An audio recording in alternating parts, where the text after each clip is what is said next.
sharci dejiyayaasha Yurub waxay siin doonaan dadka internetka isticmaala xaq ay u leeyihiin in la iloobo. Beesha Yurub ayaa sheegtay inaan awood u yeelan doono in aan tirtirno raad kasta oo hore oo muujinaya baraha bulshada ee aan booqanay iyo adeegyada kale haddii aan goosanno in aan iska dayno isticmaalkooda. waxa kale oo ay doonaysaa inay aad u fududeyso dadka networka isticmaala in ay macluumaadkooda u wareejiyaan adeegyo kale si ay u dhiirigeliyaan tartan. qaanuunkan cusub oo qaadan doona 2 sano waa in dhammaanba 27 dal ee xubnaha ka ah midowga Yurub ay ansixiyaan wuxuuna isku sargoyn doonaa qaanuunka xogta gaarka ah ee Yurub oo dhan.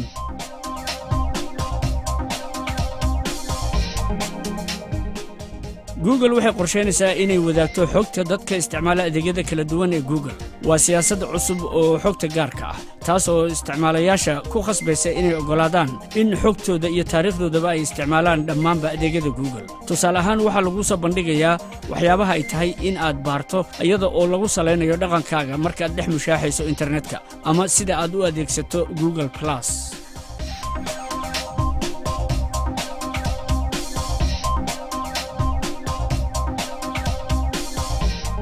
ninkii alifay mid ka mid ah baraha internetka ee adduunka loogu wadaago og yahay faylasha mega upload ayaa lagu xiray New Zealand loona diiday in la daminto. kim.com waxa uu sugayaa go'aan maxkamadeed oo noqon kara in loo masaafuriyo Mareykanka. talaabadani waxay saameyn ku yeelatay baro kale oo faylasha lagu wadaago. Filesonic waxay joojisay in faylasha la isku weydaarsado inta ay ku jirto hawada Mareykanka.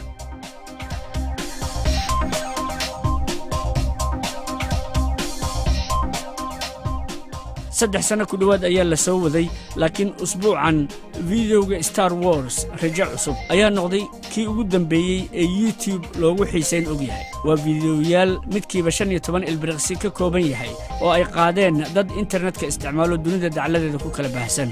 waa la isku kabkabay. waxa uu hadda ku guuleystay jaayizada Emmy oo uu ku helay hal abuur laga yaabay.